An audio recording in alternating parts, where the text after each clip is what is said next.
So thank you guys for joining this session. और ये हमारा डिजिटल मार्केटिंग का सेशन है। तो स्टार्ट करने से पहले हम लोग कुछ डिजिटल मार्केटिंग के टिप्स एंड ट्रिक्स पहले समझ लेते हैं कि डिजिटल एक्चुअली प्रोसेस क्या है और इसके बेनिफिट्स क्या है। ठीक है। तो इसमें पहला पॉइंट है benefit of digital marketing.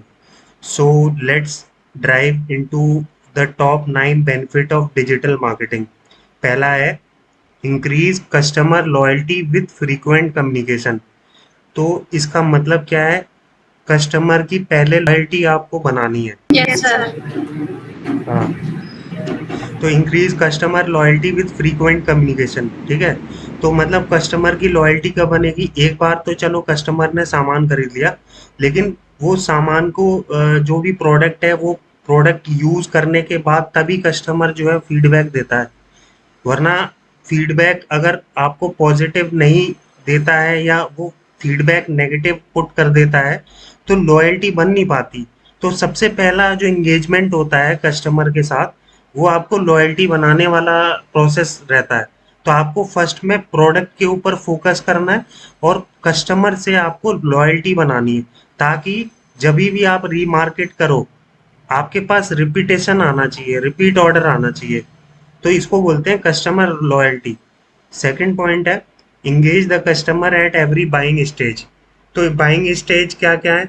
Customer को एवरी बाइंग स्टेज पे इंगेज करना है। तो तीन टाइप के इंगेज बाइंग स्टेज होते हैं। पहला स्टेज में क्या होता है? पहले स्टेज में ये होता है कि कस्टमर ने आपका प्रोडक्ट देखा और उसने परचेज कर लिया। तो वो पहला स्टेज होता है। ठीक है। स्टेजेस को डिवाइड किया है। बाइंग स्टेज की बात कर रहा था। तो बाइंग स्टेज में एक फॉर्मूला पुटअप होता है, उसको बोलते हैं स्पैन को। SPNCO। S stand for suspect.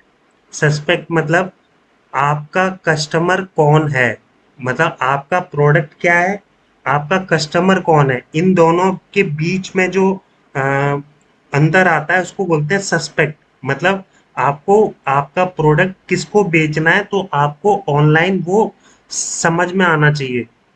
आपको पता रहना चाहिए कि आपका जो प्रोडक्ट है वो कौन परचेज करेगा। फिर है प्रोस्पेक्ट। प्रोस्पेक्ट मतलब जब कस्टमर से इंटरेक्शन हो जाता है, जैसे मान लो उसकी लीड आ जाती है आपके पास, जैसे मान लो आपने फेसबुक पे ऐड चला दिया, गूगल पे ऐड चला दिया। ऐड हम इसीलिए चलाते हैं ताकि प्रोस्पेक्ट के बारे में हम समझ रहे थे। मान लो कस्टमर आपके पास जैसे भी आया, चाहे आपने ऐड चला के उस कस्टमर को लेके आए हो, या आपने प्रिंट मीडिया में मतलब न्यूज़पेपर, या आपने कोई होर्डिंग लगा रखा है, तो मतलब कस्टमर कहीं से आया आपके पास। जैसे ही वो कस्टमर आया, आपसे उससे कम्युनिकेशन हुआ, मतलब उसने आपसे बात करी। जब उसने आपसे बात करी तो उसको बोलते हैं prospecting. It means that you are showcasing your product to other customer. मतलब आप शोकेस कर रहे हो उसको, प्रोस्पेक्ट कर रहे हो उसको, पिच दे रहे हो, तो उसको बोलते हैं प्रोस्पेक्टिंग। ठीक है। फिर है नेगोशिएशन। नेगोशिएशन का मतलब ये होता है कि जब प्राइस के ऊपर बात आ जाती है तो नेगोशिएट करना होता है। तो नेगोशिएशन में क्या होता है कि बोथ पार्टीज, यानी जो सेलर है और जो कस्टमर है, उन दोनों के बीच में फाइनल कम्युनिकेशन हो रहा है कि आप इतने रेट में दे दो। मतलब डिस्काउंट जो होता है ना, डिस्काउंट जैसे आप डिस्काउंट ले रहे हो या आप कोई चीज प्रोडक्ट परचेज कर रहे हो तो नेगोशिएट करते हो। तो वो ये वही प्रोसेस है, नेगोशिएशन प्रोसेस। फिर है क्लोजर। मतलब जैसे ही वो एग्रीड हो गया एक फाइनल प्राइस पे, उसने कस्टमर ने आपका सामान खरीदना है, तो उसको बोलते हैं क्लोजर। फिर है ऑर्डर। ऑर्डर जैसे ही प्लेस करेगा यानी उसने फाइनल पेमेंट कर दिया आपको, फिर ऑर्डर आ जाएगा। तो ये तीन तरीके के बाइंग स्टेज थे। पहला है कस्टमर को ढूंढना, ऑनलाइन या ऑफलाइन। कस्टमर को ढूंढने को सस्पेक्ट बोलते हैं, कि मतलब आप कहाँ बेचोगे। ये पहला स्टेज था। प्रोस्पेक्ट, नेगोशिएशन, ये दोनों आ जाते हैं सेकंड बाइंग स्टेज पे। क्लोजर और ऑर्डर ये है थर्ड स्टेज, बाइंग स्टेज। ठीक है, यहाँ तक क्लियर। फिर आता है टारगेट द राइट ऑडियंस। देखो सबसे पहले तो आपको ये समझना है कि जो प्रोडक्ट आपने मार्केट में लॉन्च किया है उसकी मार्केटिंग किधर और कैसे करोगे, कौन सा प्लेटफॉर्म यूज करोगे। क्या आपको आपका ऑडियंस पता है? अगर आपका आपका ऑडियंस नहीं पता है तो आपको उससे पहले अपने प्रोडक्ट के बारे में रिसर्च करनी पड़ेगी कि मेरा प्रोडक्ट कौन खरीदता है। तो इसमें क्या होते हैं, इसमें एज ग्रुप लेवल होते हैं। तो जैसे 0 से लेके 18, पहले होता है स्मॉल किड्स, मतलब 5 साल तक के जो बच्चे होते हैं उनके प्रोडक्ट्स अलग होते हैं। जैसे बेबी स्ट्रॉलर हो गया, बेबी के जो प्रोडक्ट्स होते हैं, ब्यूटी प्रोडक्ट्स हो गए, उसके क्लोथिंग ब्रांड्स हो गए, उसके बेबी के शूज हो गए। तो ये सिर्फ एक ही कैटेगरी में सेल हो सकते हैं। बेबी का जो सेरेलैक जो होता है, वो मतलब वो क्या है, वो सेरेलैक बेबी के लिए बना है। तो यानी आपका टारगेट ऑडियंस कौन है, बता सकते हो दीप्ति? अगर बेबी का सेरेलैक सेल करना है तो आपको मतलब किसको बेचना है आप? सर जो babies industries, baby care industries वाले को, हाँ जी, हाँ जी। बेबी केयर इंडस्ट्रीज वाले को। नहीं नहीं नहीं नहीं, जैसे इंडिविजुअली अगर सेरेलैक बेचना है तो ओके आपको उनको इनको टारगेट करना पड़ेगा जिनका न्यू बॉर्न बेबी है। इसका मतलब ओके इसका मतलब आपको पेरेंट्स को टारगेट करना पड़ेगा, ताकि पेरेंट्स ही अपने बच्चों के लिए खरीदेंगे ना। ओके ओके अब जैसे बेबी स्ट्रॉलर है, वो आता है कम से कम 20-22 हज़ार रुपए का आता है। 20-22 हज़ार से स्टार्ट हो जाता है बेबी स्ट्रॉलर। तो हम्म 20-22 हज़ार का जो बेबी स्ट्रॉलर है कौन खरीदेगा? आपको पेरेंट्स को टारगेट करना पड़ेगा, और पेरेंट्स न्यू बॉर्न बेबी जिनका है उन्हीं को। उन्हीं को। ठीक है। तो इसका मतलब होता है राइट ऑडियंस, मतलब target the right audience. For example मैं लेता हूँ, मतलब पेरेंट्स हो गए इसमें। हाँ जी, हाँ जी। अब मैं फॉर एग्जांपल लेता हूँ, जैसे कि आपको मान लो जैसे कोई ये ब्यूटी प्रोडक्ट आपको सेल करने हैं, और वो है मेंस के, और वो भी ऐसा ब्यूटी प्रोडक्ट है जो हेयर कलर के लिए है, मतलब हेयर हो जाते हैं उनको ब्लैक करने के लिए। तो आप किसको टारगेट करोगे? मतलब मेंस को करेंगे उसमें एज ग्रुप के हिसाब से, मतलब। हाँ हाँ, बिल्कुल सही जा रहे हो। मेंस हाँ मेंस को टारगेट करोगे जिनकी एज जो है वो एज, अबव 35 है, अबव 35, क्योंकि 30 उनके ही बाल सफेद होना स्टार्ट हो जाते हैं। हम्म ठीक है। ऐसे ही फीमेल के लिए जैसे लहंगा है, लहंगा कौन खरीदता है और कब खरीदता है? मोस्टली पार्टी वेयर्स के लिए रहेगा या ब्राइडल के लिए। ज्यादातर ब्राइडल में ही काम आता है। पार्टीज में वो नहीं पहनती हैं लहंगा। पार्टीज अलग होती है, पार्टीज कई टाइप की होती हैं। तो उसमें ये देखना है कि जो वेडिंग, जहाँ पे वेडिंग है एक्टिविटीज, तो उधर टारगेट करना है। अब ये टारगेट करने का जो माध्यम होता है ना, कि कैसे टारगेट करना है, तो ये फेसबुक ऑलरेडी आपको अपॉर्चुनिटी दे रही है। ठीक है। मतलब इसमें राइट ऑडियंस का मतलब ये है कि जो आपका एंड यूजर होगा, जो एक्चुअल में इसे यूज करने, ये होगा ना इसका मतलब। इसी का मतलब होता है राइट ऑडियंस टारगेटिंग। ओके। फिर है जनरेट एक कंसिस्टेंट लीड पाइपलाइन। इसका मतलब क्या होता है, दीप्ति पता है? नहीं सर।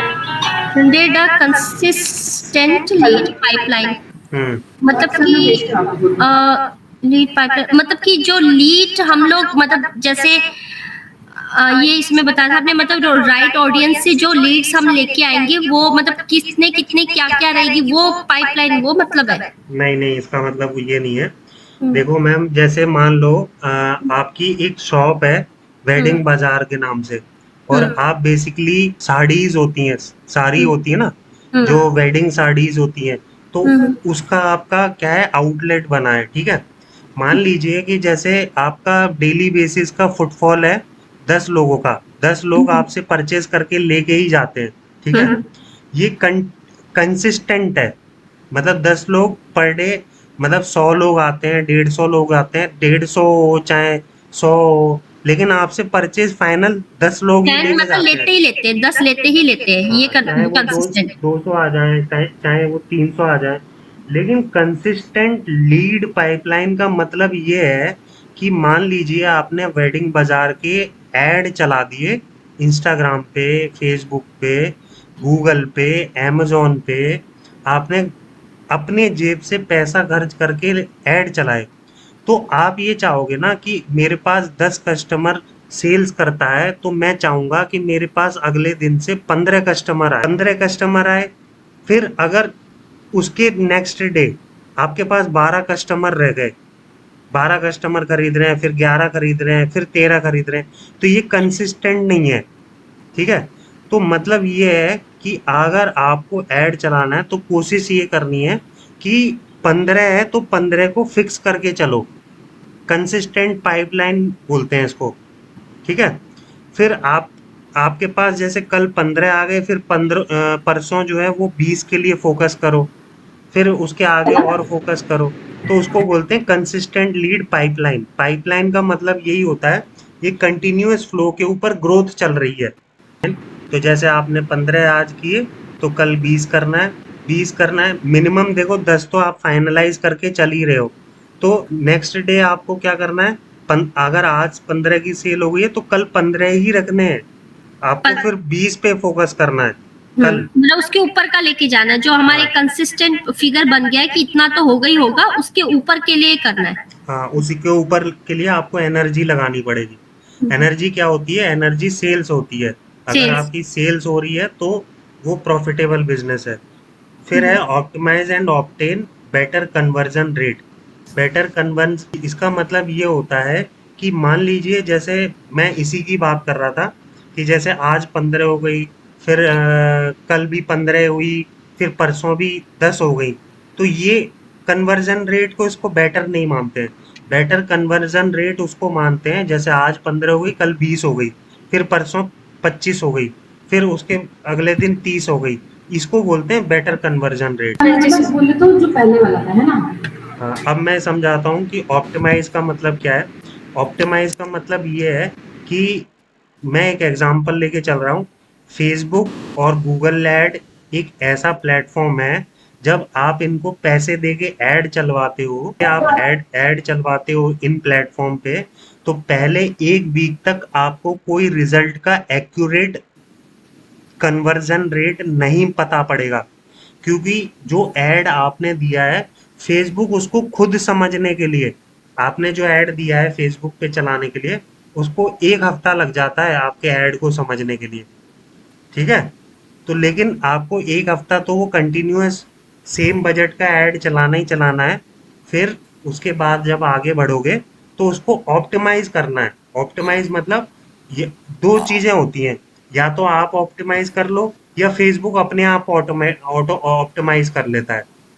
तो उसके लिए एटलीस्ट फेसबुक और गूगल को 15 दिन चाहिए होते हैं खुद को ऑप्टिमाइज करने के लिए। अभी ये ऑप्टिमाइज और ये अभी समझ में नहीं आएगा, जब हम ऐड चलाएंगे ना, मैं ऐड चला के दिखाऊंगा तब समझ में आ जाएगा ये।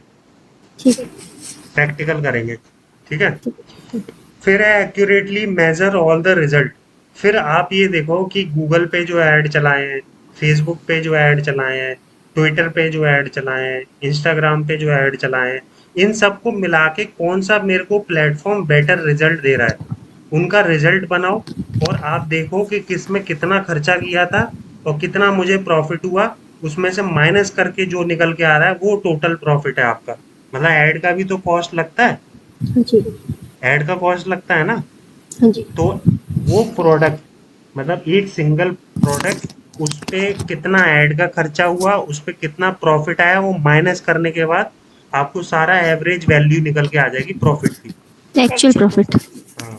और gain brand credibility. Brand credibility बनने के लिए एटलीस्ट आपको 1 से 1.5 साल या 2 साल चाहिए होते हैं। ठीक है?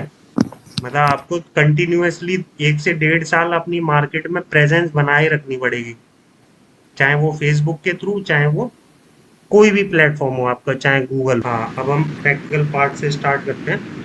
तो हमारा सबसे पहला प्रैक्टिकल पार्ट, CANVA जी, .com, .com। ये हमारा पहला पार्ट होता है। इसको बोलते हैं क्रिएटिव। क्रिएटिव। हाँ, क्रिएटिव डिजाइनिंग बोलते हैं इसको। ओके। हाँ, एंटर कर दो। ये ऊपर जो आ रहा है सबसे पहले amazingly simple graphic design enter, आप सॉफ्टवेयर। एंटर कर दो, एंटर। अच्छा। हाँ, कर अब दिया। इसको लॉग इन करो। नहीं, लॉगिन। साइन अप करो, साइन अप। साइन नया अप। अकाउंट है ना आपका? हाँ जी। गूगल से करो।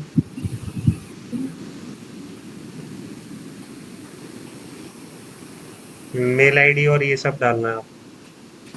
ओके। मेल आईडी किसकी डालूं मैं, गूगल की? आपकी है? अपनी, मतलब ये गूगल वाली डालूं हाँ, मैं ईमेल गूगल आईडी? वाली हाँ डालनी है। है आपको। ओके, एक मिनट, इसका तो पासवर्ड इसका दूसरा डालना पड़ेगा कि जो है मेरा गूगल का वही डालना पड़ेगा? जो है आपका वो पुट करना पड़ेगा। एक मिनट, इसका पासवर्ड क्या है? Okay fine. एक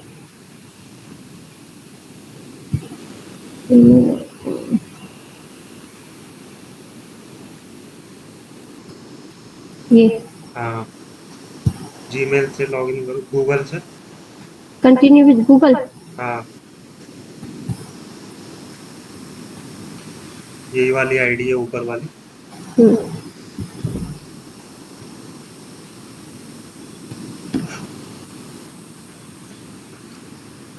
स्टूडेंट लिख दो, स्टूडेंट क्लिक कर दो।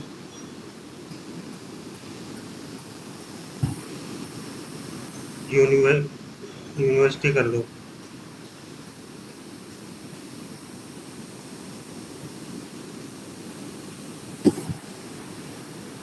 स्किप कर दो, स्किप। ऊपर है राइट हैंड साइड पे।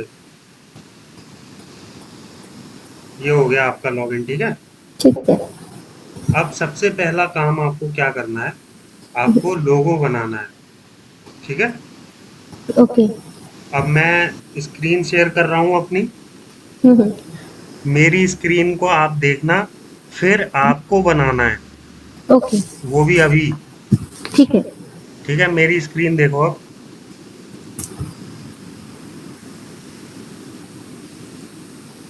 मेरी दिख रही है? हाँ जी। डॉक्यूमेंट फाइल आप यहाँ से बना सकती हो। ये वाइट बोर्ड है, ठीक ओके। है। ये फेसबुक पोस्ट बनाने के लिए है, हम्म। ये वीडियो बनाने के लिए है, ये हम्म। प्रेजेंटेशन बनाने के लिए है, ये हम्म। लोगो बनाने के लिए है, ओके। ठीक है। फेसबुक, यूट्यूब, यूट्यूब हम्म। बैनर बनाने के लिए जो हम्म। थंबनेल आता है ना, हाँ जी। वो है। इंस्टाग्राम पे स्टोरी अगर आपको डालनी है तो उसके लिए है। ओके। फेसबुक वीडियो है, हम्म। टिकटॉक, इंस्टाग्राम पोस्ट, ऐसे ऐसे आ जाएंगे। ओके। ये इधर से ये वाला स्क्रॉल हो जाता है ऐसे करके, हम्म। और इधर से ये ऐसे। इस पे ना एक ऑप्शन जैसे आ रहा है वो ऊपर ना कि meet.google.com wants to show notification, इसको अलाउ करो कि ब्लॉक कर दूं? ये बार बार आ रहा कुछ है। मत करो। कार्ड ठीक है, डिस्कनेक्ट कर दिया। तो सबसे पहले आपको क्या करना है, हम्म। आपको सबसे पहले इसके इस टूल के अंदर आपको हम्म। लोगो बनाना है, ठीक है। ठीक है। लोगो पे आप जाके ऐसे लोगो आएगा, इधर इधर इधर कहीं आएगा आपका।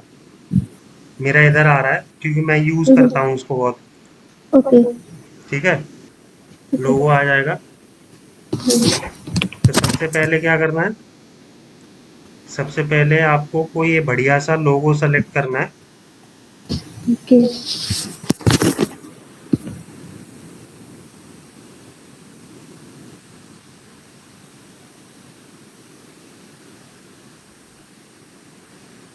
अब जैसे मेरी ये आईटी कंपनी है, तो मैंने ये ले लिया, ठीक है। ओके।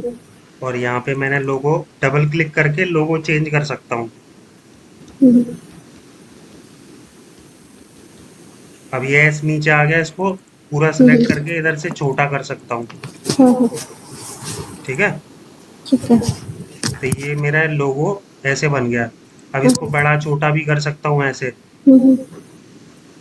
ऐसे करके। अब ज़्यादा बड़ा अच्छा नहीं लग रहा तो इसको मैं छोटा भी कर सकता हूँ। हम्म।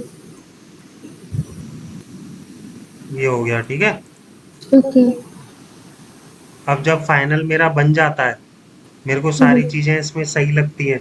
अगर हम्म। मुझे बैकग्राउंड कलर मेरे को सही नहीं लग रहा तो वाइट, जहाँ पे वाइट है वहाँ एक बार क्लिक कर देना, यहाँ पे ऊपर कलर आ जाता है।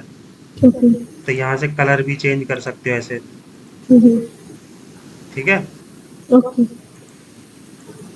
अब जैसे हम्म। ये कलर यहाँ से चेंज कर सकते हो। हम्म। ये हो गया, ये ये सही लग रहा है। हम्म। जो आपको कलर समझ में आ रहा है, हम्म। ये भी सही लग रहा है, वो आप यूज़ कर सकती हो। ऐसे ये शेडिंग वाले भी हैं, जिसमें आधा ब्लैक और आधा वैसा आ जाएगा। हम्म। इनको ग्रेडियंट्स बोलते हैं। ओके। ठीक है, ये देखो ये भी अच्छा लग रहा है, बहुत वाइट से अच्छा लग रहा है ये। हम्म। ठीक है, ये देखो ये भी अच्छा लग रहा है, हम्म। ग्रेडियंट्स बोलते हैं इसको। ये कंबाइंड कलर फॉर्मेट होते हैं इसमें। ओके। ठीक है, तो इन सबको भी आप यूज कर सकती हो, ग्रेडियंट्स को। ठीक है, ओके। अब जैसे मैं इस पे क्लिक करता हूँ, ये आ गया। अब मुझे है ना इसमें और थोड़े चेंजेस करने हैं कलर के लिए। तो ये ऊपर टैब बना हुआ आता है इधर, इसको ऊपर करोगी ना जैसे, ये टैब आता है ऐसे करके। अब आप ओके। इसकी स्टाइल को चेंज कर सकती हो। देखो, चेंज आ रहा है। हम्म। सेंटर में, अप डाउन में। हाँ, हम्म। अब कलर वलर कुछ इधर उधर भी करना है तो ऐसे भी कर सकती हो। देखो, इस सर्कल को जहां पकड़ पकड़ के आप ले जाओगे, हम्म। वहां वैसा वैसा आता रहेगा। ठीक है। ठीक है, ग्रेडियंट में यही चल लग रहा था।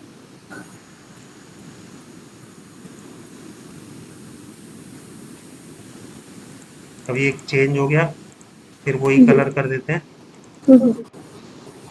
वही सेम कलर, और इसको कर देते हैं वही ग्रेडियंट्स में। ये मेरा हो गया। अब जब मेरा फाइनल लोगो तैयार हो जाता है ना, फिर मैं इसको इधर शेयर पे जाके डाउनलोड कर सकता हूँ। डाउनलोड पे क्लिक करूंगा, वहां पे पीएनजी है, इस फाइल को नाम को चेंज करूंगा, फिर जेपीजी पे क्लिक करूंगा, फिर ये साइज वाइज ऑडियो ऑडियो ये डाउनलोड कर लूंगा यहाँ से, तो ये मेरा डाउनलोड हो जाएगा। देखो, ठीक है, अब ये मेरा डाउनलोड हो चुका है।